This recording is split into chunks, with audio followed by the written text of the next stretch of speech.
పహల్గాం ఉగ్రదాడి తర్వాత భారత్ పాకిస్తాన్ మధ్య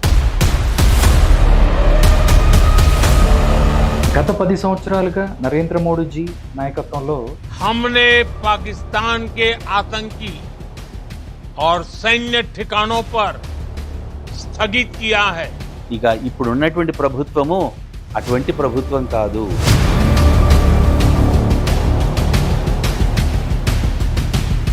వక్ఫ్ అమెండ్మెంట్ యాక్ట్కి సంబంధించి వాళ్ళకి రద్దు చేయడం నచ్చలేదు కాబట్టి ఈ ఇస్లాం మతోన్మాదులు ఎవరైతే ఉన్నారో వాళ్ళు క్రియేట్ చేసినటువంటి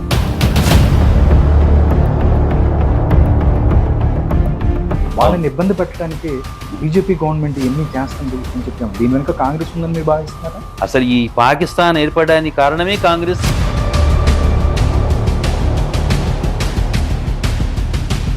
ఏం జరగబోతుంది ప్రజలు, ఎందుకంటే సోషల్ మీడియాలో రకరకాల వార్తలు వస్తున్నాయి.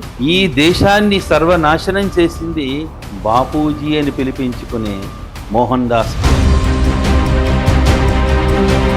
పాకిస్తాన్ మా దగ్గర అనుభవం ఉంది, ఇండియా మీద మేము వేస్తాము అని చెప్పి భయపడుతుంది. మాటల ద్వారా అవతల శత్రువు యొక్క ఆత్మస్థైర్యాన్ని దెబ్బతీయడం అనేది కూడా యుద్ధ రీతిల్లో ఒక రీతి. ఎవరైతే సిపిఐ నారాయణ అవ్వచ్చు, లేకపోతే ప్రకాష్ రాజ్ లాంటి కొంతమంది వ్యక్తులు మాట్లాడుతున్నారు. India got right to kill the terrorists in Pakistan, but not war on the Pakistan. ఎవరైతే అక్బరుద్దీన్ మూవీస్ ఉన్నారు, నాకు పావు గంట అరగంట టైం ఇస్తే మొత్తం లేపేస్తా. 15 मिनट हटा लो। హైదరాబాద్ సంస్థానంలో అప్పుడున్నటువంటి హైదరాబాద్ నవాబును కూడా పక్కదారి పట్టించినటువంటి వాడు ఒక దుర్మార్గుడు ఉండేవాడు. ప్రపంచవ్యాప్తంగా ఇస్లామిక్ తీవ్రవాదాన్ని రూపుమాపినటువంటి ఘనత భారత ప్రభుత్వానికి. జై హింద్, జై భారత్. అందరికీ నమస్కారం, వెల్కమ్ టు యూటీవీ. పహల్గాం ఉగ్రదాడి తర్వాత భారత్ పాకిస్తాన్ మధ్య అగాధం ఏర్పడింది. భారత్ ఆపరేషన్ సింధూర్ పేరుతో పాకిస్తాన్ మీద యుద్ధాన్ని చేస్తుంది. అసలు ఆపరేషన్ సింధూర్ కరెక్ట్ మార్గంలోనే వెళ్తుందా? దీనికి సంబంధించి మనతో మాట్లాడటానికి ప్రముఖ సామాజిక విశ్లేషకులు చౌడూరి నరసింహరావు గారు మనతో పాటు ఉన్నారు. సార్తో మాట్లాడదాం, మరిన్ని విషయాలు తెలుసుకుందాం. నమస్కారం నరసింహరావు గారు. నమస్కారం ఆర్కే గారు. సార్ బాగున్నారు కదా? బాగున్నానండి. ఓకే సార్, పహల్గాం ఉగ్రదాడి తర్వాత భారత్ పాకిస్తాన్ మధ్య ఆల్మోస్ట్ దీన్ని మనం యుద్ధం అనుకోవచ్చు. ఎందుకంటే దాడులు ప్రతి దాడులు జరుగుతున్నాయి. నిజంగా ఈ ఆపరేషన్ సింధూర్ ఏదైతే ఉందో కరెక్ట్ మార్గంలోనే వెళ్తుందా అంటే ఏం చెప్తారు మీరు? ఆర్కే గారు, ఇప్పుడు మన దేశంలో భారతదేశం సనాతనమైనటువంటి, అంటే మన భారతదేశం యొక్క మూల సిద్ధాంతం ఏమిటి అంటే పక్క వాళ్ళ మీద మనము అనవసరమైనటువంటి దాడులు చెయ్యము. ఒకవేళ యుద్ధం వచ్చినప్పటికీ కూడా యుద్ధాయ కృతనిశ్చయ అని మనకు భారతంలో చెప్పినప్పుడు కూడా కృష్ణ పరమాత్ముడు ఏం చేశాడు? యుద్ధం జరగకుండా ఉండడం కోసమే ప్రయత్నం చేశాడు. ఈరోజు పాకిస్తాన్తో ఈరోజు ఆపరేషన్ సింధూర్ ఏదైతే జరుగుతుందో, ఈ ఆపరేషన్ సింధూర్ జరగడానికి మూల కారణం గత నెలలో పహల్గాంలో జరిగినటువంటి ఆ సంఘటన మూలమైన కారణం. ఇంతకాలం కొంతమంది మేధావులు ఈ దేశంలో ఏమంటున్నారు అంటే ఉగ్రవాదానికి మతం లేదు అంటున్నారు. కానీ పహల్గాంలో జరిగినటువంటి ఆ దాడి ఏమిటి, ఆ దురాగతం ఏమిటి అంటే ఆడవాళ్ళందరినీ కూడా పక్కన పెట్టేసి ఆడవాళ్ల కళ్ళ ముందరిని తమ భర్తల యొక్క మళ్ళీ వస్త్రాలను విప్పి పురుషుడా కాదా అని చెప్పి చూసి, నీవు హిందువా, నువ్వు ముస్లిమా అని అడిగి, నీ కల్మా చదవటం వచ్చా అని అడిగి, అంటే మతము అడిగి మరీ చంపడం అనేటువంటిది అతి దారుణం. ఇది ఇవన్నీ ఎందుకంటే చూసినట్టయితే ఉగ్రవాదానికి మతం ఉంది అని అనుకోవచ్చు అంటారు. అంటే దీన్ని బట్టి అంటే ఉగ్రవాదానికి మతం ఉందా అని అడిగేటువంటి కొంతమంది ఈ కుహానా సెక్యులరిస్ట్ మేధావులు ఎవరైతే ఉన్నారో వాళ్ళందరికీ కూడా ఇప్పుడు వాళ్ళ నోళ్ళు కూడా మూతలు పడ్డాయి. ఎందుకంటే నీ మతమేమిటి, నువ్వు కల్మా చదువుతావా అని అడిగినటువంటి పద్ధతిలో అడిగి మరీ చంపడం ఏదైతే ఉందో, ఆ చంపడమే కాకుండా ఆడవాళ్లతో మీ మోడీకి వెళ్ళి చెప్పుకోండి, మరి ఎంత దారుణం సార్, అది మాత్రం అని చాలా దారుణమైన విషయం. అలా చెప్పడం అనేటువంటి చూస్తుంటే నిజంగా మొలతాడున్నటువంటి వాడెవడు కూడా ఉమ్, సహించడు. ఈరోజు మన భారతదేశంలో నివసించే వాళ్ళందరం కూడా భారతీయులమే. ఎందుకంటే భారతదేశాన్ని ప్రాచీన గ్రంథమైనటువంటి మన మేరుతంత్రం అనే గ్రంథంలో చక్కగా వివరించారు.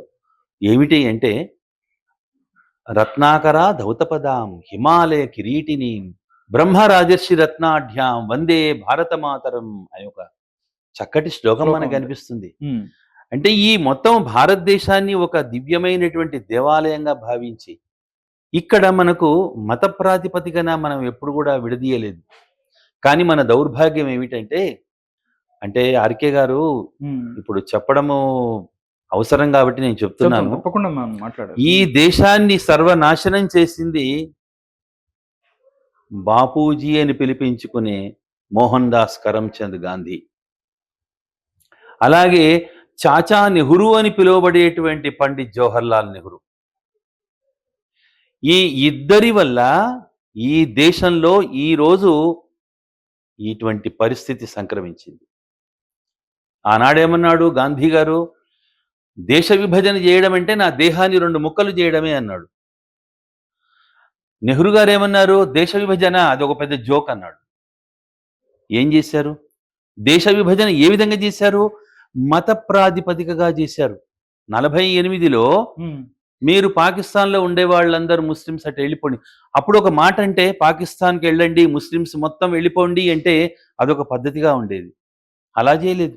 ఉమ్, అలా వెళ్ళినటువంటి వాళ్ళతో పాకిస్తాన్ చేశారు. ఆ విభజన చేసిన సమయంలో కొన్ని పరిష్కారం చేయకుండా వదిలేశారు. ఉమ్, అది వదిలేసినందువల్ల ఈరోజు పుండు, రాచపుండు అంటాం, అల్సర్ అయిపోయింది. అది పుండు పెరిగి పెరిగి పెరిగి ఈరోజు నీ మతమేమిటి అని అడిగి మరి చంపేదాకా వచ్చింది. ఆడవాళ్ల ముందర తమ భర్తల్ని చంపేటువంటి పరిస్థితి దాకా వచ్చింది అంటే ఇది టాలరేట్ చేయడానికి వీల్లేదు. ఇక ఉమ్, దీనికి తప్పనిసరిగా దీనికి ఔషధం పెట్టి తీరాల్సింది, దీనికి మెడిసిన్ ఉండాల్సిందే ఉమ్, అనే ఉద్దేశంతో ఇప్పుడున్నటువంటి ఆ పైన ఉన్నటువంటి పెద్దలు, గవర్నమెంట్ అంటే అక్కడ ప్రభుత్వంలో ఉండేటువంటి నాయకులు ఎవరైతే ఉన్నారో, నరేంద్ర మోడీజీ కానీ ఆయన మంత్రివర్గం కానీ ఆ మొత్తం ప్రభుత్వం అంతా దాంట్లో బలమైనటువంటి శక్తివంతులైనటువంటి ముఖ్యంగా జాతీయ భావాలు కలిగినటువంటి వాళ్ళు ఉన్నారు. కాబట్టి ఈ రోజు నువ్వు ఏ స్త్రీనైతే భారత స్త్రీ సింధూరాన్ని తుడిచేశావో, ఖబర్దార్ పాకిస్తాన్ మతోన్మాదుల్లారా, మీరు ఎవరినైతే చెప్పమన్నారో, ఆడవాళ్ళు అబలులుగా భావించారు, మీ మోడీ అటువంటి చెప్పలేదు. ఆడవాళ్ళు 2 రుద్రమదేవులను, అపర రుద్రలు ఇద్దరు కూడా మహిళా అధికారులుగా నియమించి వాళ్ళ చేతుల మీదుగానే ఆపరేషన్ సింధూర్ అని నామకరణం చేశారు మోడీ. కాబట్టి ఆపరేషన్ సింధూర్ ఈరోజు భరతమాత ఆత్మ గౌరవాన్ని నిలిపేటువంటి ఒక యుద్ధం Okay. చేయవలసిందే. ఉమ్, యుద్ధం చేయకుండా మనం ఇంకా అహింస అసలు అహింస అంటే ఏంటండి? మీరు ఒక మాట అనుమానం రావచ్చు. అహింస అంటే, అహింస అన్నదానికి అర్థం ఏమిటంటే, నీకన్నా బలవంతుడి దగ్గర తలకాయ వంచి నిలబడడం అహింస కాదు, నీకన్నా బలహీనుణ్ణి క్షమించి వదలడం అహింస. బలవంతుణ్ణి ఢీకొనాలి, బలం పుంజుకోవాలి. ఈరోజు పాకిస్తాన్ను అందుకే ఢీకొంటున్నాం. పాకిస్తాన్ ఈరోజు మనకు పాకిస్తాన్ మీద ద్వేషం లేదు, పాకిస్తాన్లో ఉన్న ప్రజల మీద కూడా ద్వేషం లేదు. అందుకే కదా ఆపరేషన్ సింధూర్ చేసినప్పుడు మీరు గమనించారో లేదో, అవును, ఉగ్రవాదులు మన వాళ్ళు చేశారు ఎట్లా టార్గెట్ చేశారు? ఉమ్, కరెక్ట్ గా నేరుగా వెళ్లి వాళ్ళ యొక్క లష్కరే తోయబా ఇలాంటి ఉగ్రవాద సంస్థల యొక్క జైషే మహమ్మద్, లష్కరే తోయబా వాళ్ళ ఉగ్రవాద స్థావరాల మీదే దాడి చేశారు. ఈ రోజు పాకిస్తాన్ ప్రజలు ప్రశంసిస్తున్నారు. ఉమ్, నేను నిన్న ఒక టీవీలో చూశాను, పాకిస్తాన్ మహిళలు ఉమ్, భారత సైన్యాన్ని వాళ్ళు మెచ్చుకుంటున్నారు. వాళ్ళు ఎందుకంటే నగరాల్లో ఉమ్, ఎక్కడైతే ఉగ్రవాద స్థావరాలు ఉన్నాయో అక్కడ మాత్రమే ప్రయోగించారు. చుట్టుపక్కల ఇళ్లకు కూడా ఎలాంటి ప్రమాదం జరగలేదు. అవును, మనము ఉగ్రవాద నిర్మూలన కోసం ఈరోజు పాకిస్తాన్, ఎందుకంటే పాకిస్తాన్ పెంచి పోషిస్తుంది. మసూద్ అజర్ అనే తీవ్రవాదిని, మోస్ట్ వాంటెడ్ ఉగ్రవాది, క్రిమినల్, టెర్రరిస్ట్, అలాంటి వాడి యొక్క బంధువుల ఖనన క్రియలకి మిలిటరీ పాకిస్తాన్ మిలిటరీ అధికారులు వచ్చి, ఇది మరీ దారుణం అండి. మరి ఒక వైపునేమో ఇది చాలా దారుణం. మేము మద్దతు లేదంటున్నారు, మాకు ఉగ్రవాదులకి ఏం సంబంధం లేదంటున్నారు, కానీ వాళ్ళు అక్కడ చూపిస్తున్నారు. అంత్యక్రియలకు మాత్రం పాకిస్తాన్ ఆర్మీ వస్తుంది. కాబట్టి ఇది తప్పనిసరిగా ఇప్పటికే ఆలస్యమైంది. మీరు నమ్ముతారో నమ్మరో కానీ సినిమాలో డైలాగ్ అన్నట్టు, సమయం లేదు మిత్రమా, మరణమా శరణమా. అంతే. ఇప్పుడు ఆ మాట ఎవరికి? పాకిస్తాన్ కు వర్తిస్తుంది. చచ్చిపోవటమా లేదా క్షమించమని అడగటమా? ఈరోజు ఈ సెక్యులరిజం పరమత సహనం అంటే అవతలి వాడికి కూడా ఆ సహనం ఉండాలి. అలాంటి సహనం లేకుండా కేవలం ఒకరు మాత్రమే సహనాన్ని పాటించడం అనేటువంటిది జరుగుతూ ఉన్నది ఇంతకాలం.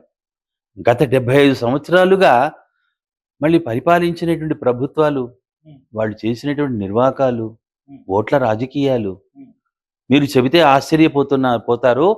మన హైదరాబాద్ నగరంలో చంద్రాయణగుట్ట ప్రాంతంలో ఒక దాంట్లో చూశాను, 12,000 మంది బర్మా దేశం నుంచి అక్రమంగా వచ్చి ఉంటున్నారు. అలాగే రోహింగ్యాలు ఉంటున్నారు. ఈరోజు మన హోటళ్లలో, తర్వాత కూలీ నాలీ చేసుకునేటువంటి ప్రజల యొక్క కూడు వాళ్ళు లాక్కుంటున్నారు. మన దగ్గర ఇక్కడ ఉండేటువంటి భారతీయ పాపం మీ మీద వాళ్ళు దాడులు చేస్తున్నారు. అటువంటి పరిస్థితుల్లో కూడా ఇంకా మనం చేతులు ముడుచుకొని అహింస పరమో ధర్మ అనుకుంటూ, సెక్యులరిజం అనుకుంటూ ఉంటే ఇక ఇప్పుడు ఉన్నటువంటి ప్రభుత్వము అటువంటి ప్రభుత్వం కాదు. ఏది న్యాయమో, ఏది ధర్మమో, ఏది భారత ప్రజలకు అనుకూలమో, అవసరమో, శ్రేయస్కరమో అది చేస్తుంది. కాబట్టే యుద్ధం చేస్తుంది. నరసింహరావు గారు, మరో ప్రశ్న. అంటే ఇంతకు ముందు, అంటే గత 10 సంవత్సరాలుగా నరేంద్ర మోడీజీ నాయకత్వంలో భారతీయ జనతా పార్టీ అధికారంలో ఉంది. ఓకే. అంతకుముందు కాంగ్రెస్ పార్టీ అధికారంలో ఉన్నప్పుడు మనం చూసినట్టయితే ఉగ్రవాద దాడులు జరిగిన దాఖలాలు ఎక్కువ ఉన్నాయి. ఎప్పుడైతే నరేంద్ర మోడీజీ అధికారంలోకి వచ్చిన తర్వాత నిజంగా మనం చూసినట్టయితే ఎక్కువ జరిగిన పరిస్థితులు లేవు. కానీ ఎందుకు హఠాత్తుగా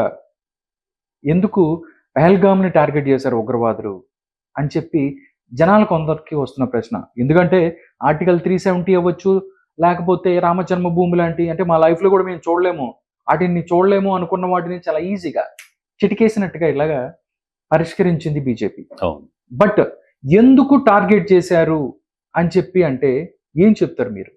ఇప్పుడు మీరు మంచి క్వశ్చన్ అడిగారు. ఒకటి ఏంటంటే, అసలు ఇన్ని సంవత్సరాల నుంచి జరగనటువంటి ఉగ్రవాదుల యొక్క దాడి, అంటే ఉగ్రవాదుల దాడి జరుగుతూనే ఉంది. కాశ్మీర్లో అడపా జరుగుతుంది. మన వాళ్ళు తిప్పికొడుతున్నారు, వాళ్ళు చనిపోతున్నారు. ఇది మనం పత్రికల్లో, మీడియాలో చూస్తూనే ఉన్నది. కానీ మొన్న జరిగినటువంటి పహల్గాం ఆ ఉగ్రదాడి వెనక ఒక పెద్ద స్కెచ్ ఉంది అని నాకు అనిపిస్తుంది. ఓకే, మీకు అనిపిస్తుంది. మీరేం అనుకుంటున్నారు? అదే ఆ స్కెచ్ ఏమిటంటే, ఇప్పుడు పహల్గాంలోనే వాళ్ళు ఏం చేశారంటే, కశ్మీర్లోనే ఇంకొక ప్రాంతంలో దాడి చేయడానికి ప్రయత్నించారని, అక్కడ వాళ్ళు తప్పించుకునేటువంటి అవకాశం లేదు కాబట్టి తీవ్రవాదులు వాళ్ళు ఇది ఎంచుకున్నారు, బైసరన్ వ్యాలీ. ఈ బైసరన్ వ్యాలీ అనేది పహల్గాంలో ఉండేది. అసలు పహల్గాం అంటున్నామండి. అసలు పహల్గాం అంటే ఏంటి అంటే, పహలాగాం మొదటి గ్రామం. దేనికి మొదటి గ్రామము అంటే, అతి త్వరలోనే జూన్లో మనము ఒక అద్భుతమైన యాత్ర జరుపుతామండి. భారతదేశంలో ముఖ్యంగా హిందూ అనేటువంటి వాడు హిందూగా జన్మించినందుకు జీవితంలో 2 యాత్రలు చేయాలి.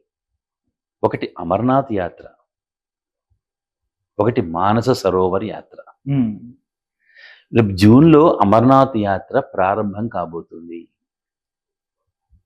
అంటే అమర్నాథ్ యాత్ర ప్రారంభం కాబోతుంది. ఆ యాత్రలో మొట్టమొదట మనకు వచ్చేది పహల్గాం.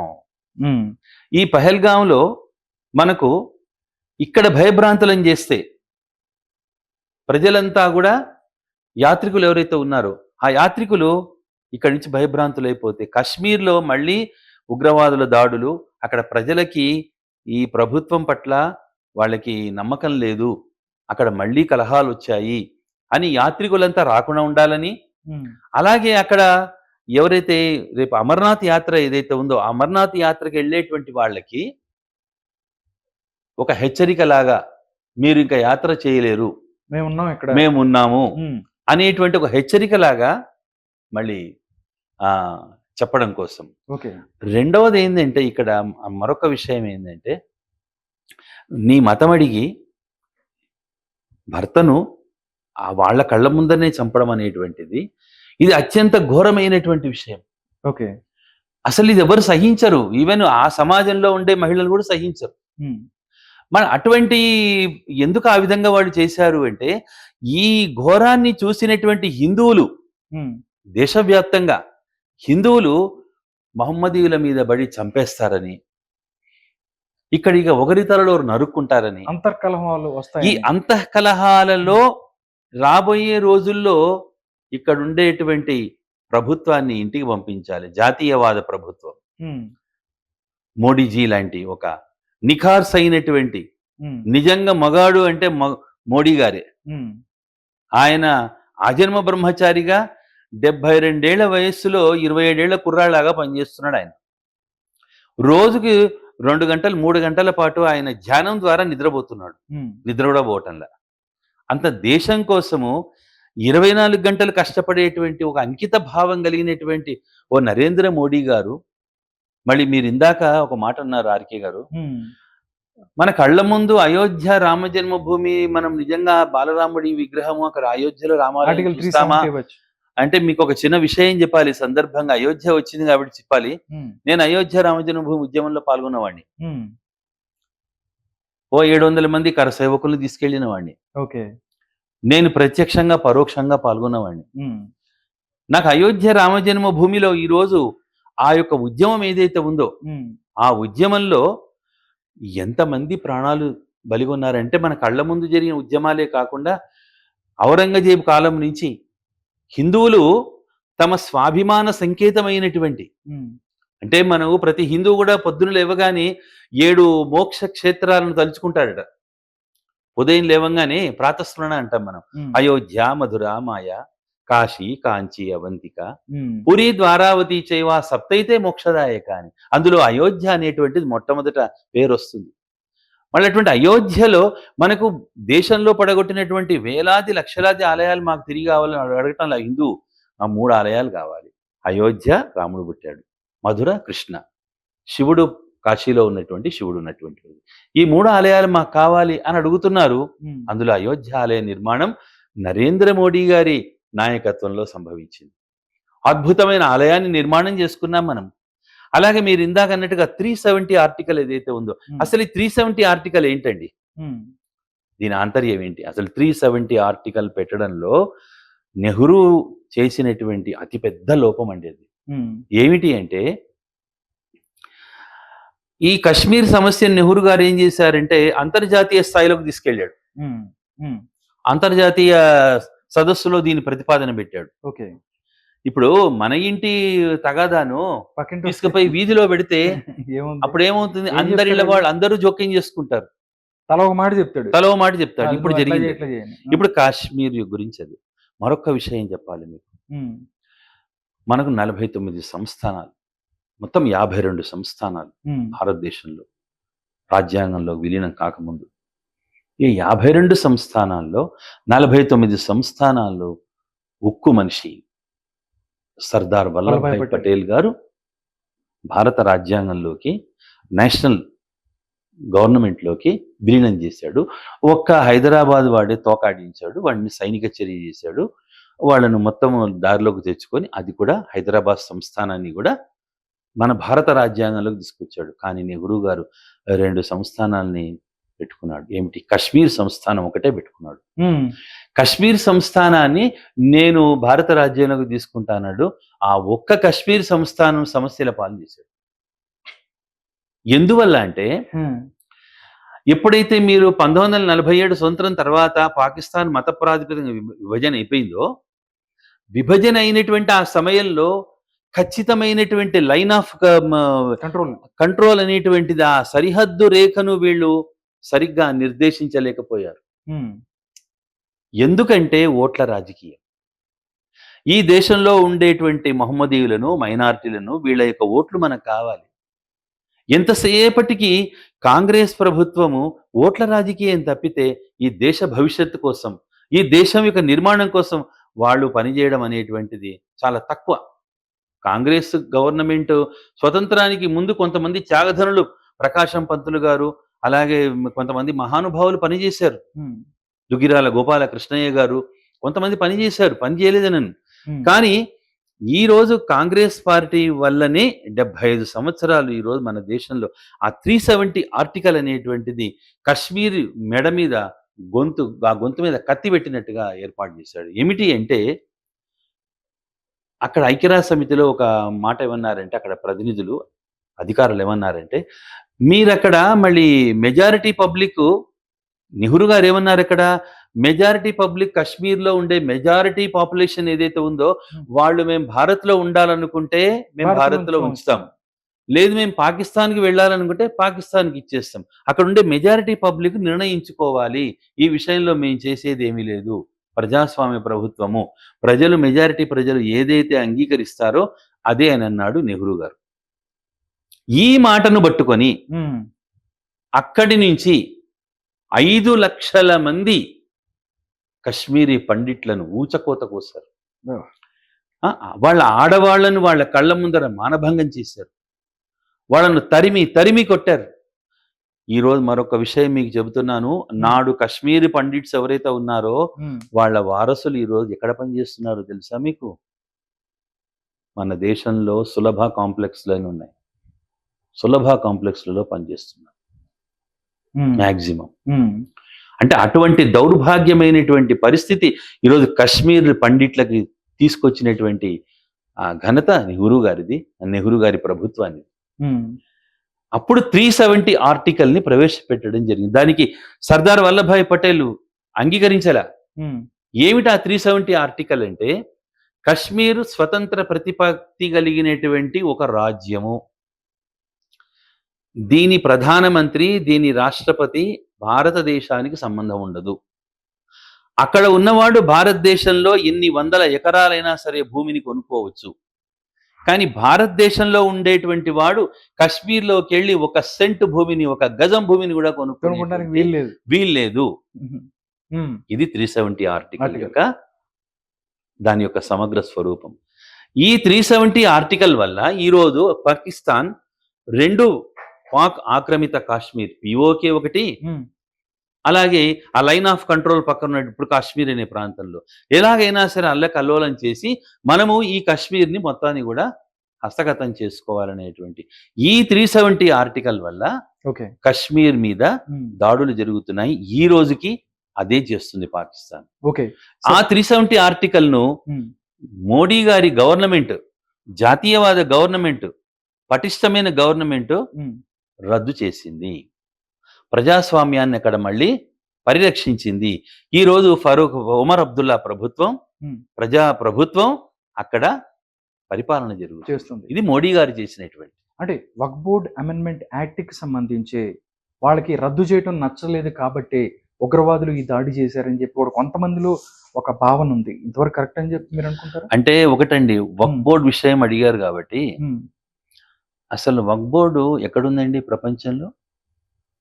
ప్రపంచంలో సుమారు 100కు పైగా ఇస్లాం దేశాలు ఉన్నాయి. ఒక్క ఇస్లాం దేశంలో అయినా సరే వక్ఫ్ బోర్డు ఉందా? అసలు వక్ఫ్ బోర్డు అంటే అర్థం ఏంటండి? వక్ఫ్ బోర్డు అంటే అర్థం ఏంటి అంటే, వక్ఫ్ బోర్డు అంటే వాళ్ళ మతానికి సంబంధించినటువంటి కార్యకలాపాల కోసము, ఇప్పుడు ఉదాహరణకి మన మసీదు, ఒక దేవాలయం ఉంది, దేవాలయానికి పూర్వీకులు, రాజులందరూ కూడా అన్ని భూములు ఇస్తారు, ఎందుకంటే దేవాలయం పోషించబడాలని. అది దేవాలయాల భూములు అంటాం మనం.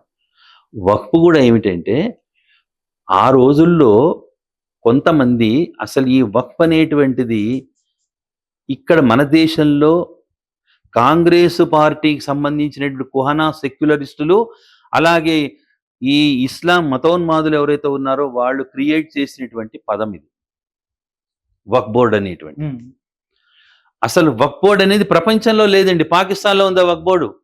ఈరోజు ఇస్లామిక్ ఉగ్రవాదం చేస్తున్న పాకిస్తాను, టర్కీ, అలాగే అరబ్ దేశాలు, ఇరాన్, ఇరాక్ దేశాలు, మళ్ళీ ఈ దేశాలన్నీ కూడా, ఇండోనేషియా, మరి ఇన్ని దేశాల్లో మీకు వక్ఫ్ బోర్డు ఉందా?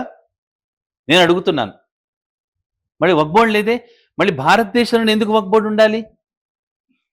పైగా ఆ వక్ఫ్ బోర్డు అంతా కూడా ఈరోజు ఎంత విచిత్రమో, భారత పార్లమెంట్ మా వక్ఫ్ బోర్డులో ఉంది, లేకపోతే ఆ కార్యాలయం వక్ఫ్ బోర్డు ఉంది, దేశంలో 90% మా వక్ఫ్ బోర్డు ఆస్తులే. ఎవడబ్బ సొమ్మని వక్ఫ్ బోర్డు ఆస్తులు అని అంటున్నావు నువ్వు? ఓవైసీ అడుగుతున్నాడు. ఓవైసీ ఏమంటున్నాడు? వక్ఫ్ బోర్డులో ఉన్నది. ఎక్కడి నుంచి వక్ఫ్ బోర్డు ఉంది? ఈ దేశము ఎవరిది? ఈ రామాయణంలో ఉన్నది. రామాయణంలో స్పష్టంగా చెప్పబడి ఉంది. ఈ మొత్తము దేశము కాదు, ఈ భరత ఖండమే రాముడిది. వక్ఫ్ బోర్డు ఉన్నదని నీవు ఎక్కడైనా ఖురాన్లో చెప్తావా? ఈ ఖురానే కదా ప్రతిపదిక. ఖురాన్లో ఎక్కడైనా చూపించగలరా వక్ఫ్ బోర్డు ఉందని? చూపించలేరు కదా. కానీ నా రామాయణంలో ఉంది. రామాయణాన్ని ఒప్పుకుంటున్నావు కదా, అందరూ ఒప్పుకుంటున్నారు కదా. ప్రపంచమంతా కూడా రామాయణం ఆది కావ్యము, వాల్మీకి ఆది కవి అని ఒప్పుకుంటున్నాం కదా. మళ్ళీ అటువంటి రామాయణంలో నీవెవరు అని అడుగుతారు రాముణ్ణి. అప్పుడు రాముడు చెప్తాడు, నేను కోసల రాజ్యాన్ని, నా కోసల రాజ్యం ఎటువంటిది? మొత్తం భరతఖండం అంతా నాదే. ఒక శ్లోకం ఉంది ఇక్కడ, అప్రస్తుతం ఆ శ్లోకం మనకు. ఆ శ్లోకం ద్వారా మనకు తెలుస్తుంది. అంటే ఆ సందర్భం వచ్చినప్పుడు నేను దాని గురించి వివరంగా చెప్తాను. ఆ శ్లోకం ప్రకారంగా, రామాయణం ఆధారంగా ఈ భారత భూమి అంతా మనది. ఉత్తరం య సముద్రస్య యావదిందు సరోవరం తద్దేవ నిర్మిత స్థానం హిందుస్థానం ప్రచక్షతే అన్నారు. హిమాలయాలకు దక్షిణ భాగంలో ఉన్నది, హిందూ మహాసముద్రానికి ఉత్తర భాగంలో ఉన్నది, ఆవరించిన భూభాగమంతా హిందుస్థానమే. మనం అఖండ భారతం మనది. ఈరోజు బర్మా బ్రహ్మదేశం, నేపాల్, టిబెట్ త్రిపిటకము, నేపాల్ మనది, పాకిస్తాన్ మనది, కింద శ్రీలంక, ఇండోనేషియా మనది, శ్రీలంక మనది. ఇంత గొప్ప భారత అఖండ భారతమాతను ఖండఖండాలుగా చేసి ఇచ్చింది ఎవరు? ఎవరికి ఆ ఘనత? ఎవరిది? కాంగ్రెస్ ప్రభుత్వానిది, కుహానా సెక్యులరిస్టులది. వాళ్ళు చేసినటువంటి దౌర్భాగ్యానికి ఈ రోజు మనం అనుభవిస్తున్నాం. కాబట్టి 370 ఆర్టికల్ నరేంద్ర మోడీ ప్రభుత్వం రద్దు చేసి చాలా మంచి పని చేసింది. ఇంకొకటి సార్, ఎవరైతే ముస్లిం హక్కులను కాలరాయడానికి మాత్రమే అమెండ్మెంట్ యాక్ట్ రద్దు చేశారు, వాళ్ళ యొక్క స్వతంత్ర ప్రతిపత్తి ఏదైతే ఉందో వాళ్ళని ఇబ్బంది పెట్టడానికి బీజేపీ గవర్నమెంట్ ఎన్ని చేస్తుంది అని చెప్తాము. దీని వెనుక కాంగ్రెస్ ఉందని మీరు భావిస్తున్నారా? ఇక్కడ మీరు ఇంకొక చిన్న ఒక వెనికి వెళ్తున్నానంటే, మీరు వక్ఫ్ అడిగారు కదా, ఈ వక్ఫ్ గురించి చెప్తూ ఇది మీకు కూడా మనం మాట్లాడుకుందాం. ఈ వక్ఫ్ అనేటువంటి ఒక మాట ఏదైతే ఉందో, ఈరోజు నరేంద్ర మోడీ గారితో ఒక 50 మంది ముస్లిం పెద్దలు, మత పెద్దలు వచ్చి ఒక సమావేశంలో మీరు చాలా మేలు చేశారు అని ఆ మోడీ గారిని ఒక అరగంట సేపు వాళ్ళు ప్రస్తుతించారు. వక్ఫ్ బోర్డులో ఏం జరుగుతున్నది తెలుసా? ముస్లిమ్స్లో అంటే అగ్రకులాలకు సంబంధించినటువంటి, అంటే పెత్తందారి, ఇప్పుడు ఓవైసీ లాంటి పెత్తందారులు ఎవరైతే ఉన్నారో వాళ్ళు మొత్తాన్ని ఆ భూమిని అంతా కూడా ఆక్రమించుకుంటున్నారు. పేద ముస్లింల భూములు కూడా ఆక్రమించుకుంటున్నారు వాళ్ళు. ఈరోజు పామట తన ఎన్నో గుడ్లు పెట్టి ఆ గుడ్లను తనే తినేస్తుంది. అంటే ఈ వక్ఫ్ పరదా మాటున చాలా జరుగుతున్నాయి, ముస్లింలకే నష్టం జరుగుతున్నది. ఈరోజు మహమ్మదీయ మహిళలు, మహమ్మదీ పేద ముస్లింలు ఎంతో ఆనందపడుతున్నారు. మీరు వక్ఫ్ పెట్టి, ఇక్కడ మన ప్రభుత్వం కూడా ఏమంటుంది? వక్ఫ్ నిర్మూలన అనడంలా, మేము వక్ఫ్ బోర్డుని తీసేస్తామనడంలా, వక్ఫ్ సవరణలు అంటుంది. సవరణలు చేస్తామని. సవరణలు అంటే ఏంటి? లోపాలు ఉంటే సవరిస్తుంది కదా. మిమ్మల్ని కూడా పిలిచి కూర్చోబెట్టి అడిగింది కదా. మీరు సవరణలు చెప్పకుండా అసలు వక్ఫ్ బోర్డులో జోక్యం చేసుకున్నందువల్ల, అంటే నా ఉద్దేశం ప్రకారంగా, అంటే వాళ్ళు చాలా మాట్లాడారు సార్. అంటే ముస్లిమేతరులు కూడా వక్ఫ్ బోర్డులో పెడుతున్నారు. అంటే మీ తిరుపతిలో, మీ తిరుపతి దేవస్థానంలో ఎవరైనా అన్యమతస్తులు ఉన్నారా అని అడుగుతున్నారు వాళ్ళు. లేరా? అన్యమతస్తులు లేరా చెప్పండి. తిరుమల తిరుపతి దేవస్థానంలో మొన్నటి దాకా 100కు పైన అన్యమతస్థులు ఉన్నారు. ఉమ్, మనమంతా ఉద్యమాలు చేశాము తిరుమలను రక్షిద్దామని. ఉమ్, పోయిన రంజాన్ ఏమైంది? రంజాన్ రోజు తిరుమలలో ఏం జరిగింది గొడవ తెలీదా సమాజానికి?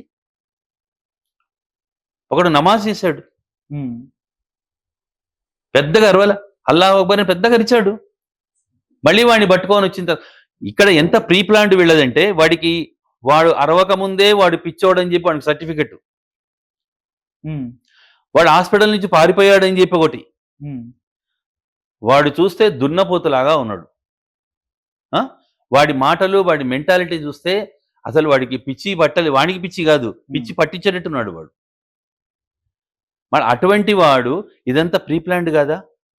అసలు వక్ఫ్కి ఈ విషయాలకి ఏ సంబంధం? అనేటువంటిది ఉమ్, నాకున్న అవగాహన ప్రకారంగా ఉమ్, సంబంధం లేదు. లేదు. కానీ ఉమ్, 29లో జరిగేటువంటి భారత గణతంత్ర ఎన్నికలను దృష్టిలో పెట్టుకొని ఇవన్నీ జరుగుతున్నాయి అంటారు. ఈ అంతఃశత్రువులు ఉన్నారు. ఓకే. ఆర్కే గారు, ఇక్కడ మనం ఆలోచించాల్సింది ఏమిటి అంటే, ఉమ్, శత్రువు తల్వార్ పట్టుకొని తుపాకీ పట్టుకొని మన మీదికి వస్తుంటే మనం వాడిని దెబ్బ కొట్టొచ్చు. ఈరోజు పాకిస్తాన్ ఎదుర్కోవడం మనకు పెద్ద కష్టం కాదు. అవును. ఆఫ్టర్ ఆల్ ఇప్పుడు చూడండి మన వాళ్ళు ఎంత తెలివితేటలతో యుద్ధం చేస్తున్నారు. ఆ మిసైల్స్ ని ఎట్లా ప్రయోగిస్తున్నారు. S-400. S-400 అవి మన ఇవి స్వదేశీ పరిజ్ఞానంతో నిర్మాణమైన. మీకు ఇక్కడ జోక్ చెప్పాలి, ఏంటి తెలుసా? అంటే భూభాగంలో కూడా ఎయిర్ డిఫెన్స్.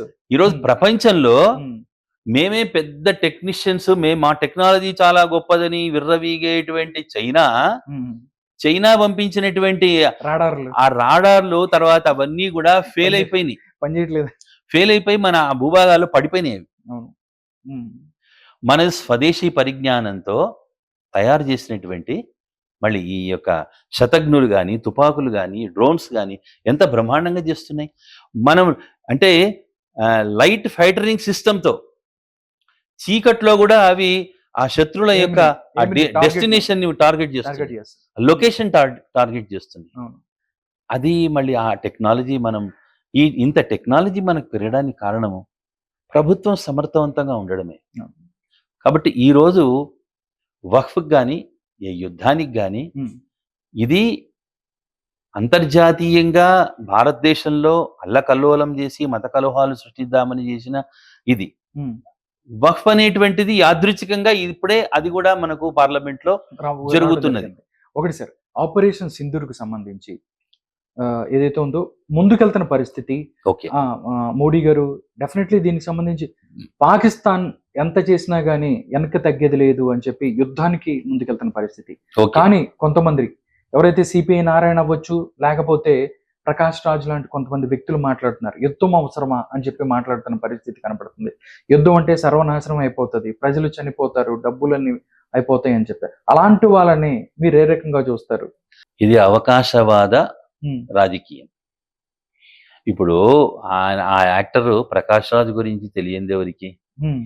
ప్రకాష్ రాజ్ ఇప్పుడు ఒకటండి, కొంతమంది వ్యక్తుల వ్యక్తిగత జీవితాన్ని ఒకసారి పరిశీలించిన, వారి నట జీవితాన్ని పరిశీలించిన, వారి సామాజిక జీవితాన్ని పరిశీలించిన బోరుడని లోపాలు. ఆయన వ్యక్తిగత జీవితంతో మనకు సంబంధం లేదు. కానీ ఆయన ప్రకాష్ రాజ్ అనేటువంటి వ్యక్తి నటనలో ఆరితేరినవాడు. ఆయన సినిమాలు కూడా చాలా వరకు నేను కూడా చూశాను. నటన జీవితం కాదు కదా, జీవితం వేరు నటన వేరు. అవును. ఇప్పుడు రాముడి లాగా నటించవచ్చు, రాముడు కావడం కష్టం కదా. రాముడి లాగా ఒక చిన్న ఉదాహరణ చెప్తాను మీకు. ఇది సందర్భం కాదు. సీతాదేవి దగ్గరికి రావణాసురుడు రోజు ఒక వేషం వేసుకొని పోతుంటాడు, మంచి అందమైన అటువంటి అలంకరణలతో పోతాడు. సీతాదేవి నన్ను చూసి మోహిస్తుందేమో అని, రాముడి కంటే అందగాడిగా పోదామని పోతాడు. వీడి అవస్థలు చూస్తుంటాడు పక్కనే ఉన్న తమ్ముడు విభీషణుడు. ఓ రోజు సలహా ఇస్తాడు, అన్నా ఇన్ని దేశాల్లో పోతున్నావు, సీతమ్మకి ఏ రూపం అంటే ఇష్టము నీకు తెలుసు కదా. రాముడు ఆయన రూపంలో పో, అయిపోయి. అంతకుముందు ఉన్నటువంటి వాడిలో ఉండే అహంకారము, ఆ కామభావన, ఆ చూపులు, అవి ఎప్పుడైతే రాముడి రూపాన్ని ధరించి వెళ్ళగానే నమస్కారం అమ్మా అన్నాడు. అయిపోయింది. అమ్మ అనగానే వాడికి ఒక రకమైనటువంటి ఇది కలిగి నేనేమిటి సీతాదేవి దగ్గరికి వచ్చి అమ్మ అనడం ఏంటని చెప్పి వెంటనే క్షణంలో ఆ కామరూపాన్ని వదిలేసి తన సహజ రూపానికి వచ్చాడు. వచ్చి అక్కడి నుంచి వెళ్ళిపోయాడు. వెళ్ళిపోయి తమ్ముని పిలిచాడు కోపంగా. ఏమిరా నాకు ఈ సలహా ఇచ్చావేంటి? అవునన్నా, మరి రాముడి రూపంలో వెళ్తే సీతాదేవి మెచ్చుకుంటుందని చెప్పాను కదా. ఏం సీతాదేవి మెచ్చుకునేది ఏమిటో, రాముడి రూపం నా ఒంటి మీదకి రాగానే నాలో అన్ని మారిపోయినాయి అన్నాడు. అంటే ఇక్కడ ఎందుకు చెప్తున్నాను మీకు ఈ విషయం అంటే, కొన్నిసార్లు కొన్ని రకాలైన క్యారెక్టర్లు వేయడం వల్ల ఆ వ్యక్తిలో మార్పులు కూడా కలుగుతాయి. కానీ ప్రకాష్ రాజ్ లాంటి కరడుగట్టినటువంటి ఆ తీవ్రవాదికి ఆయన ఎన్నో మంచి వేషాలు వేశాడు. ఓ సినిమాలో చూసాను, నవ్వుతూనే ఉంటాడు ఎప్పుడు. విషపు నవ్వు. తాను ఏ ధర్మంలో అయితే పుట్టాడో, ఏ ధర్మంలో అయితే పెరిగాడో, ఎవరైతే తన సినిమాలను చూసి మెజారిటీ ప్రజలు తనకు ఇంత మంచి జీవితాన్ని ఇచ్చారో, ఆ హిందూ ధర్మాన్ని, సనాతన హిందూ ధర్మాన్ని ఏలెత్తి చూపించడము. పోనీ సనాతన హిందూ ధర్మాన్ని అంటే హిందూ మతం అనుకుందాం, ఒక వర్గాన్ని అంటున్నాడు అంటే భారతదేశాన్ని, పుట్టిన దేశం. ఇస్రో చంద్రయాన్ చేస్తే జోక్స్ వేస్తాడు అతను ట్విట్టర్లో, వాటిలో సామాజిక మాధ్యమాల్లో. అంటే ఇంతకీ ప్రకాష్ రాజ్ గారిని సూటిగా అడుగుతున్నాను ఈ సందర్భంగా, అసలు నీ మనోభావం ఏంటి? అసలు నువ్వు ఏ దేశ పౌరుడివి? నీకు ఏం కావాలి చెప్పు? నీ మొహానికి రంగు పూసుకోవడానికి భారత యుద్ధం జరగకూడదా? అంటే ఈయన గారు పాకిస్తాన్ వెళ్ళడానికి ఆయనకు కొన్ని అవకాశాల కోసము ఆయన గారు ఆ విధంగా అంటున్నారు. ఇంకొక ఆయన పేరులో నారాయణ, ఆయన పేరు నారాయణ, కానీ ఆయన భార్యనే ఇన్నది ఆయన మాట. ఈ నారాయణ గారు ఏమిటి, పొద్దున లేస్తే యుద్ధం ఎందుకు చేయాలి అంటాడు. యుద్ధం ఎందుకు చేయాలో నీకు తెలియదా? 70 ఏళ్ళు 80 ఏళ్ళ ముసలివాడివి, వృద్ధుడివి, నీకు తెలియదా? దేశంలో రాజకీయాలు చూస్తున్నావు, చాలా మొదటి నుంచి సిపిఎంలో ప్రముఖమైనటువంటి నాయకుడివి నువ్వు. అవును. మళ్ళీ నారాయణ గారికి తెలియదా ఏం జరుగుతుందో? ఇప్పుడు యుద్ధం వద్దనేటువంటిది, అసలు యుద్ధం జరగడం వల్ల ఎవరికి నష్టము, యుద్ధం జరగకపోవడం వల్ల ఎవరికి నష్టం, ఆ మాత్రం తెలియదా ప్రభుత్వాలకి? ప్రతి చిన్న విషయానికి మైకు పట్టుకొని మాట్లాడేటువంటి మంచి వక్త, మంచి మేధావి నారాయణ గారు. పాపం ఆయన కూడా అనేక ఉద్యమాల్లో పాల్గొన్నాడు, మనం ఛానల్స్ లో చూసాం వారిని. కానీ సమయం వచ్చినప్పుడు ఈ కాంగ్రెస్ వాళ్ళు, కమ్యూనిస్టు వాళ్ళు సమయం వచ్చినప్పుడు తమ యొక్క బుద్ధుల్ని చూపించే అలవాటు మొదటి నుంచి కూడా వస్తుంది. అసలు ఈ పాకిస్తాన్ ఏర్పడడానికి కారణమే కాంగ్రెస్, కమ్యూనిస్టులు. ఈ ఇద్దరు సక్రమంగా ఉంటే ఈరోజు పాకిస్తాన్తో మనకు యుద్ధం జరిగేదే కాదు. కాబట్టి వీళ్ళు చేసిన నిర్వాహకం వల్ల ఇంకొక వ్యక్తి ఉన్నాడు, మీరు అడగలేదు ఆ వ్యక్తిని గురించి.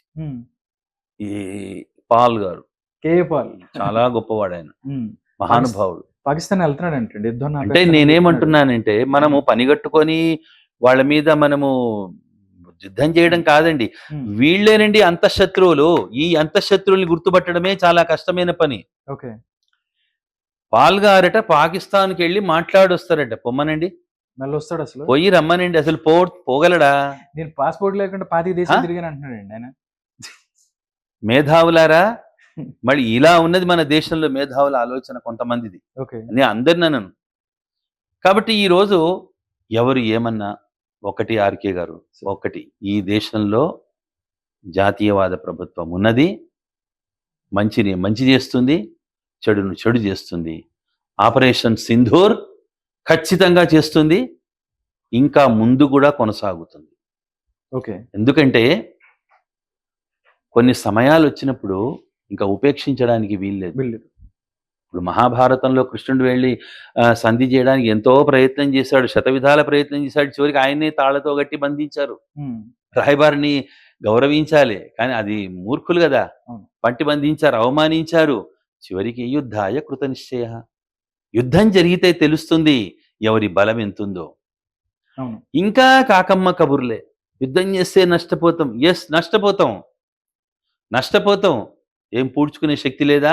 ఎక్కడో 12వ స్థానంలో ఉండేటువంటి మన భారతదేశ ఆర్థిక స్థితిని ఈరోజు 5వ స్థానంలోకి తీసుకొచ్చాడు మోడీ.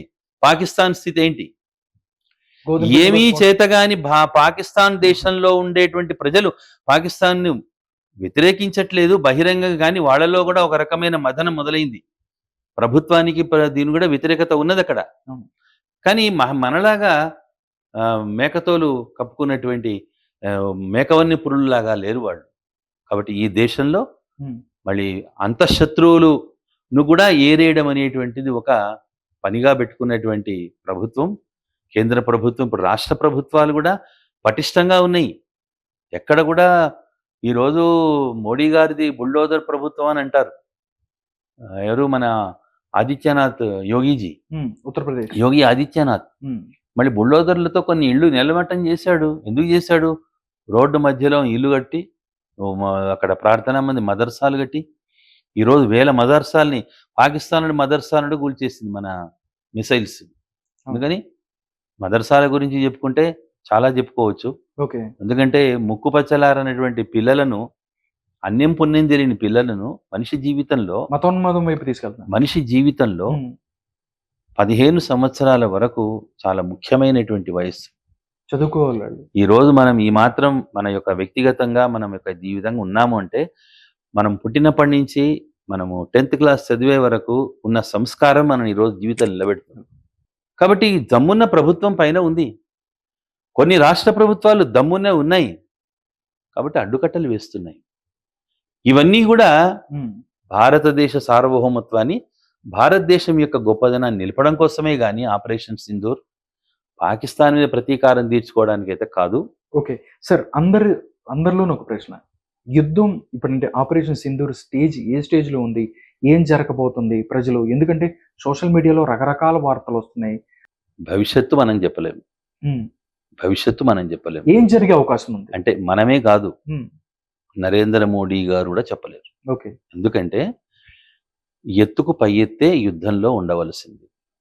వాళ్ళు ఏ ఎత్తేసారు మన మీద, మనం ఆ పై ఎత్తు వేసి వాళ్ళని చిత్తు చేయడమే యుద్ధంలో గెలవాల్సింది. ఉమ్, ఇప్పుడు మీరు అన్నారు ఇందాక ఇంకా యుద్ధం ప్రారంభం కాలేదు, ఉమ్, ఇంకా యుద్ధం ఎందాక జరుగుతుందని.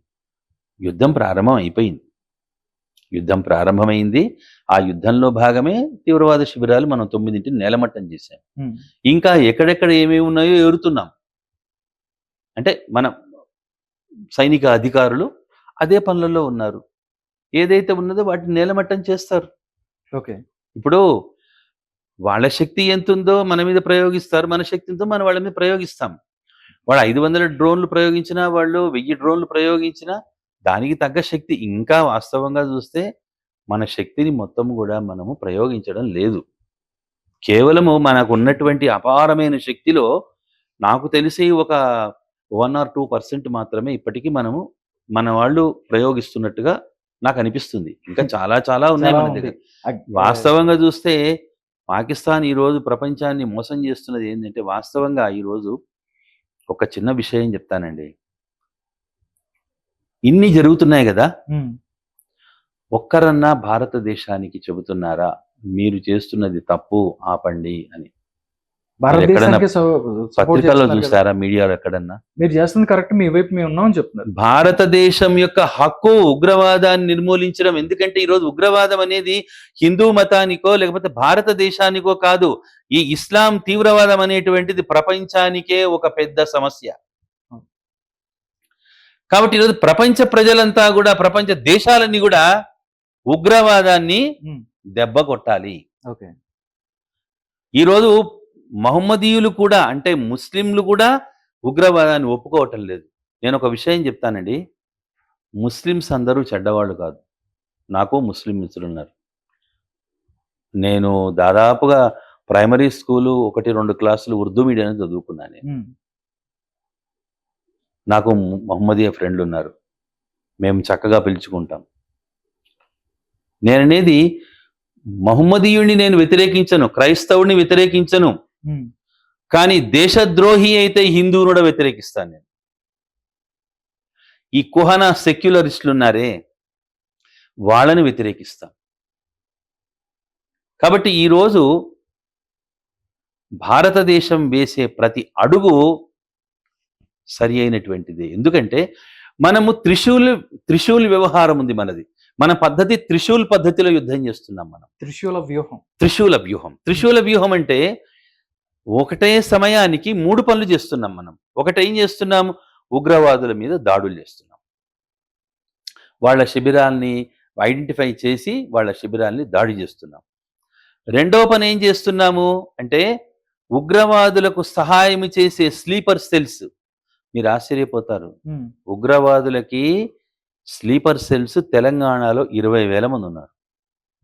నిన్న మొన్న డీజీపీ గారు ప్రకటన చేశారు. నిజమా? 20,000 మంది స్లీపర్ సెల్స్ ఉమ్, తెలంగాణలో హైదరాబాద్లో ఉన్నారు. ఉమ్, ఏంటి మళ్ళీ ఎక్కడి నుంచి ఉన్నారు? స్లీపర్ సెల్స్ అత్యంత ప్రమాదకారులు. ఈరోజు లుంబినిలో జరిగింది, దిల్సుఖ్ నగర్లో జరిగింది. ఇవి గోకుల్ చాట్. జరగడానికి కారణం గోకుల్ దిల్సుఖ్ చాట్. నగర్, గోకుల్ చాట్, లుంబిని, ఇన్ని ప్రదేశాల్లో జరిగినాయి. ఎవరు కారణం? ఆ మధ్య ఒక 6 నెలల క్రితమో ఏడాది క్రితమో అనుకుంటాను, ఒక వ్యక్తిని పట్టుకొని లోపలికి వెళితే ఆ ఇంట్లో పూర్తిగా పైన పూరి గుడిసె కానీ లోపల చూస్తే మొత్తం ఇంటర్నెట్ సౌకర్యం, సిస్టమ్స్ ఉన్నాయి. ఇంత నెట్వర్క్ ఉంది అతని దగ్గర, ఇంత నెట్వర్క్ చేస్తున్నాడు. ఉమ్, ఇదంతా మళ్ళీ ఈ ప్రభుత్వం ఉన్నది ఏం కాబట్టి చేస్తున్నారు? ఉమ్, లోపల వాళ్ళు చేయాల్సింది చేస్తున్నారు. ఉమ్, వాళ్ళకి ఇవ్వాల్సినటువంటి ఇన్ఫర్మేషన్ ఇస్తున్నారు. వాళ్ళకి అంత నెట్వర్క్ ప్రభుత్వాలు గుర్తించలేదు. 75 ఏళ్ళు పరిపాలించిన ప్రభుత్వాలు గుర్తించలేదు. మళ్ళీ ఉమ్, ఈరోజు ముఖ్యమంత్రి సైతం ఆశ్చర్యపోతున్నాడు. ఉమ్, మరి అటువంటి పరిస్థితుల్లో ఈరోజు మనము చేస్తున్నటువంటి ఈ యొక్క యుద్ధం ఏదైతే ఉందో, ఈ యుద్ధం సమర్థనీయం. మూడో వైపున స్లీపర్ సెల్స్ని కంట్రోల్ చేస్తూ, అటు మనము ఉగ్రవాదులను కూడా శిబిరాలను నాశనం చేస్తూ, మూడో వైపున మన జైశంకర్ గారు, విదేశాంగ మంత్రి గారు, ఉమ్, మొత్తం ప్రపంచ దేశాలకు ఎప్పటికప్పుడు వివరించి చెప్తున్నాం. అంటే మన యొక్క దౌత్య విభాగం ఏదైతే ఉందో పర్ఫెక్ట్ గా పనిచేస్తుంది. ప్రపంచం ముందు పాకిస్తాన్ ను ఉగ్రవాదిగా, దోషిగా నిలబెట్టే ప్రయత్నాలు అయిపోయింది. ఆల్రెడీ నిలబెట్టింది, గతంలోనే అయిపోయింది, నిలబెట్టింది. ఇప్పుడు నిలబెట్టిన వాడిని ఏం చేయాలి? శిక్షించాలి. ఇప్పుడు చేస్తున్న పని అది. ఓకే నరసింహరావు గారు, మరో అంశం ఏంటంటే పాకిస్తాన్ మా దగ్గర అణుబాంబు ఉంది, మీ ఇండియా మీద మేము వేస్తాము అని చెప్పి భయపెడుతుంది. అంటే నిజంగా వాళ్ళతో పోల్చుకుంటే మనం అన్నిట్లోనూ గట్టిగానే ఉన్నాం, బలంగానే ఉన్నాం. కానీ అదేదో బ్రహ్మ పదార్థమో లేకపోతే అక్కడి నుంచో తీసుకొచ్చినట్టు, అసలు అణుబాంబు అంటే మనకి ఎవరికో తెలియనట్టు మీ మీద వేస్తామని భయపెడుతుంది. ఎందుకంటే అంతకుముందు మనం చూస్తే హిరోషిమా నాగసాకి మీద బాంబింగ్ జరిగినప్పుడు అక్కడ చాలా ఎంత ఘోరమైనటువంటి పరిస్థితులు నెలకొన్నాయో మనకు తెలుసు. అలాంటిది ఏమైనా జరిగితే మనం ఏంటి అనేది కూడా చాలా మంది కూడా మాట్లాడుకుంటున్న పరిస్థితి. నిజంగా అణుబాంబు చేసే సాహసం పాకిస్తాన్ చేస్తుందా అంటే ఏం చెప్తారు సార్ మీరు? అంటే ఒకటి ఆర్కే గారు, యుద్ధంలో ఒక నీతి ఉంటుంది. ఏంటా నీతి అంటే, మాటల ద్వారా అవతల శత్రువు యొక్క ఆత్మస్థైర్యాన్ని దెబ్బతీయడం అనేది కూడా యుద్ధ రీతుల్లో ఒక రీతి. అయితే అదే విధానం కాదు, అదొక విధానం. ఇప్పుడు పాకిస్తాన్ ఏం చేస్తుంది అంటే, వాస్తవంగా సహజంగా భారతదేశము పరమత సహనము అలాగే హింస దానికి దూరంగా ఉంటుంది. భారతీయుడు ఎప్పుడు కూడా విశాలంగా ఆలోచిస్తాడు, సహనంతో ఆలోచిస్తాడు అని అనుకుంటుంది పాకిస్తాన్. ఈరోజు పాకిస్తాన్ అణ్వాయుధం ప్రయోగిస్తే ఏమవుతుంది అని కదా మనం సందేహం. దానికంటే ముందు ఒక చిన్న ఉదాహరణ చెప్తాను మీకు. ఈ మధ్య ఈ ఆపరేషన్ సింధూర్ ప్రారంభం అయిన తర్వాత పాకిస్తాన్ దగ్గర ఉన్నటువంటి MiG-16 విమానాలు ఏవైతే ఉన్నాయో అది ఆ మధ్య అమెరికా నుంచి కొనుగోలు చేసింది.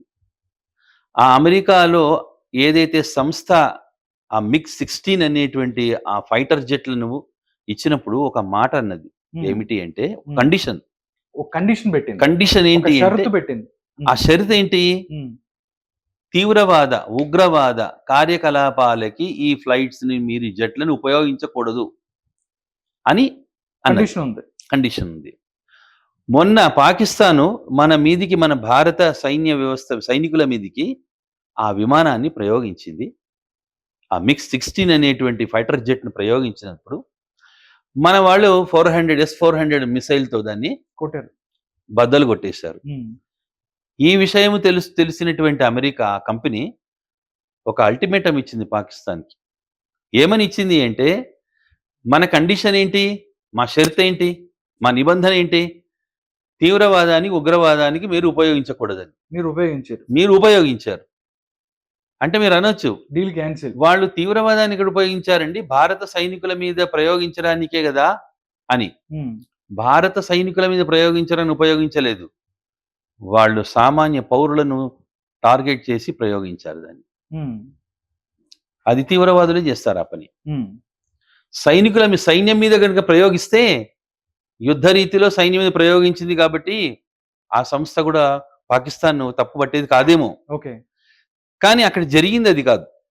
కాబట్టి ఆ కండిషన్ ప్రకారంగా ఇక నుంచి MiG-16 ఫైటర్స్ని అమెరికా భారతదేశం మీదికి పాకిస్తాన్ ప్రయోగించేటువంటి అవకాశం లేదు. అది క్యాన్సిల్ చేసుకుందా డీల్.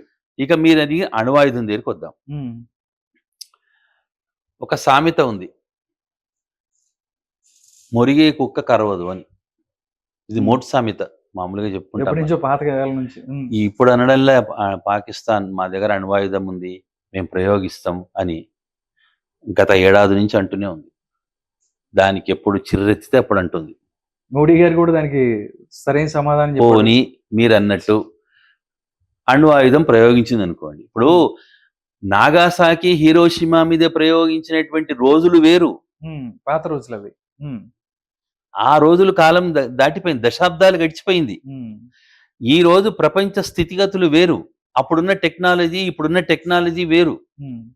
మీరు ఒక చిన్న విషయం గమనించండి, మన భారత సైనికులు యుద్ధం ఎలా చేస్తున్నారు, ఇక్కడ కూర్చొని చేస్తున్నారు.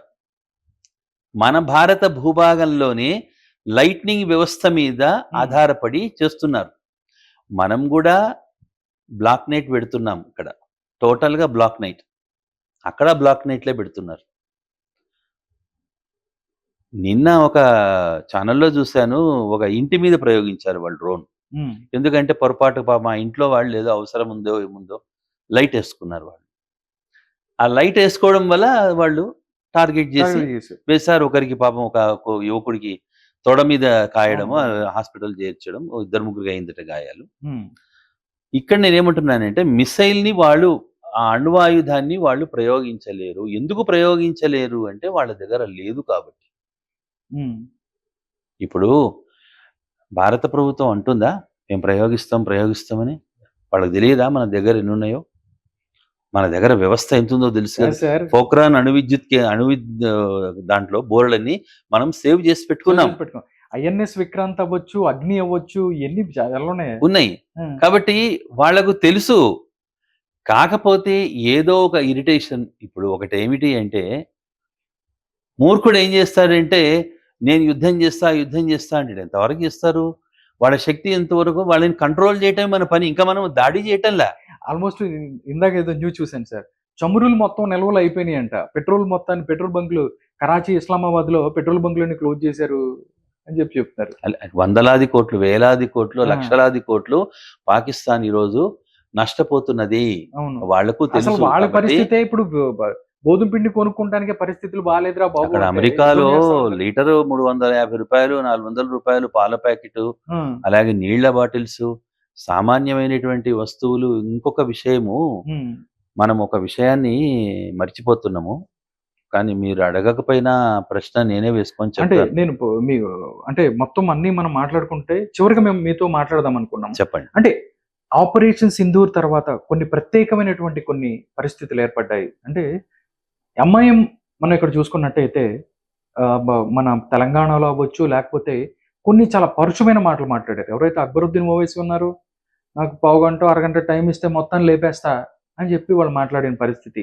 ఎప్పుడు కూడా అసదుద్దీన్ ఓవైసీ ఎవరైతే ఉన్నారో, దీనికి సంబంధించి ఎప్పుడు కూడా త్రివర్ణ పతాకాన్ని కూడా ఎగరనేని పరిస్థితి. వాళ్ళు ఎప్పుడు బీజేపీ గవర్నమెంట్కి వ్యతిరేకంగానే ఉంటారు, వాళ్ళ యొక్క సపరేట్ పాలసీస్ ఉంటాయి. కానీ కొన్ని పరిస్థితులు ఆపరేషన్ సింధూర్ తర్వాత వ్యవస్థ మారిందని అనుకోవచ్చా మీరు? వ్యవస్థ మారింది, మనుషుల యొక్క బుద్ధులు కూడా మారాయి. వారి యొక్క ఆలోచన సరళి మారింది. ఉమ్, ఎందుకు మారిందంటే మీకు ఒక విచిత్రమైన విషయం చెప్తున్నాను. ఉమ్, నా 65 ఏళ్ల అనుభవంలో చెప్తున్నాను నేను. ఎన్నడూ కూడా అసదుద్దీన్ ఓవైసీ అనేటువంటి ఒక వ్యక్తి, ఆయన తండ్రి సలావుద్దీన్ ఓవైసీని కూడా నేను చూశాను. ఉమ్. ఎంఐఎం పార్టీ హైదరాబాద్ లో బార్కాస్ అనే ఏరియాలో ఉమ్, వాళ్ళ ఆస్తులు అవన్నీ కూడా మేము చిన్నప్పటి నుంచి హైదరాబాద్ లో ఉన్నవాడిని, నాకు తెలుసు. ఏనాడు కూడా సలావుద్దీన్ ఓవైసీ గాని, అసదుద్దీన్ ఓవైసీ గాని, అక్బరుద్దీన్ ఓవైసీ గాని, ఈ అసలు వీళ్ళ పుట్టుపూర్వోత్తరాలు ఒక విషయం మన ప్రేక్షకులకు కూడా చెప్పాలి ఈ సందర్భంగా. ఉమ్, గతంలో మన తెలంగాణలో, అంటే అప్పుడు హైదరాబాద్ సంస్థానంగా ఉన్నప్పుడు, హైదరాబాద్ సంస్థానంలో అప్పుడున్నటువంటి హైదరాబాద్ నవాబును కూడా పక్కదారి పట్టించినటువంటి వాడు ఒక దుర్మార్గుడు ఉండేవాడు. ఉమ్, వాడు మానవ రూపంలో ఉండే మృగం, వాడు రాక్షసుడు. వాడి పేరే ఖాసీం రజ్వీ. ఈ ఖాసీం రజ్వీ అనేటువంటి వాడు వాళ్ళ అనుచారులందరినీ కూడా రజాకారులు అంటారు. ఉమ్, ఈ రజాకారులు ఏం చేశారంటే ముఖ్యంగా తెలంగాణలో ఈ వరంగల్ కానీ, నల్గొండ కానీ, తర్వాత ఈ మహబూబ్ నగర్ కానీ, ఈ ప్రాంతాలు ఏవైతే తెలంగాణ జిల్లాల్లో, అటు ఆదిలాబాద్ వరకు, ఇటు కర్నూలు వరకు, ఈ తెలంగాణ ప్రాంతంలో ఆడవాళ్ళు బతుకమ్మ పండుగలు, అలాగే ఈ బతుకమ్మ పండుగలు వాళ్ళు ఎంతో ఆనందంగా జరుపుకుంటుంటే, ఆ సూర్యాపేటలో బతుకమ్మ జరుపుకుంటున్న ఆడవాళ్లను వాళ్ళ నగ్నంగా చేసి వాళ్ళ చేత బతుకమ్మలు ఆడించి వాళ్ళ వక్షోజాలని ఖండించి వాళ్ళను చెరిచి ఈ విధంగా ఆడవాళ్ళ ఉసురు తగిలినటువంటి అంత అరాచకాలు, అత్యాచారాలు, అమానుషాలు చేసినటువంటి ఖాసీం రజ్వీ ఆ రోజే పటేల్ గారి యొక్క సైనిక చర్య వల్ల వాళ్ళు వెళ్ళిపోయారని అనుకున్నారు. కానీ వాళ్ళ మూలాలు, వాళ్ళ యొక్క వారసులు ఇక్కడ ఉన్నారు. ఆ వారసులే ఎంఐఎం పార్టీని స్థాపించినటువంటి సలావుద్దీన్ ఓవైసీ, అసదుద్దీన్ ఓవైసీ, అక్బరుద్దీన్ ఓవైసీ.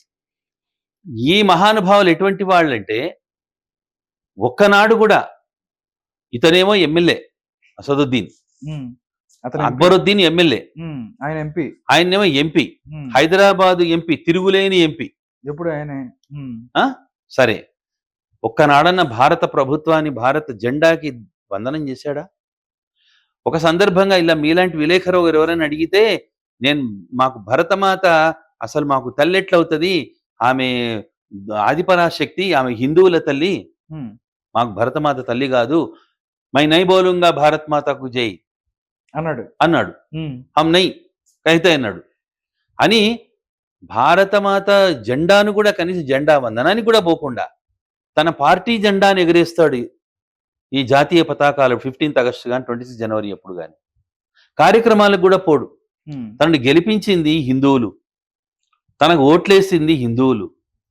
ఆ మాత్రం కూడా ఆ వ్యక్తి, వాళ్ళకి ఆలోచించని ఎవరు వ్యక్తి, నిన్నో మొన్నో నేను ఒక వీడియో చూశాను, అతనిది ఒక మీడియాలో చూశాను. ఉమ్, ఆయన నిజంగా తల మీద చక్కగా త్రివర్ణ పతాకాన్ని చుట్టుకున్నాడు. తలపాగా చుట్టుకొని, ఉమ్, పాకిస్తాన్ ముర్దాబాద్, హిందుస్థాన్ జిందాబాద్, పాకిస్తాన్ చంపేయాలి అని అన్నాడు. అంటే ఆశ్చర్యపోయారు మీరు? ఆశ్చర్యపోవడమా, పరమాశ్చర్యపోయినా. ఎందుకు ఆశ్చర్యపోయానంటే దీనికి మరో కారణం ఉంది, ఉమ్, చెప్తాను. ఉమ్, ఏమిటా కారణం అంటే, అక్కడ ఉన్న ప్రభుత్వం, అక్కడ బెత్తం పట్టుకున్నది ఎవరు? పెద్ద- కాళ్ళు ఇరగ్గొడతాడు ఉమ్, మాట్లాడితే. ఉమ్, అది. రెండవది, రేపు ఎన్నికల్లో ఓట్లు పడాలి. లేకపోతే ఒకటి ఎవరు? అంటే దీన్ని ఏమన్నారంటే కుహానా దేశభక్తి. ఉమ్, ఇప్పుడు కానీ ఈ మాత్రం దేశభక్తి కూడా చూపించలేదు. చూపించలేదు కదా అంత ముందు. అవును. మరొక విషయం చెప్తున్నాను ఆర్కే గారు, ఉమ్, ఎంత అద్భుతమైన విషయం అంటే, ఉమ్, నిజంగా నా జీవితంలో ఇంతవరకు చూడలేదు ఓకే. ఈ మార్పు. ఈ మార్పు ఎందుకు వస్తున్నదంటే, ఒక సమర్థవంతమైన ప్రభుత్వం ఉంది. ఈ రోజు సామాన్యుడు కూడా భయపడకుండా ఉన్నాడు. భారతదేశంలో ఉమ్, సామాన్యుడు భయపడకుండా ఉన్నాడు.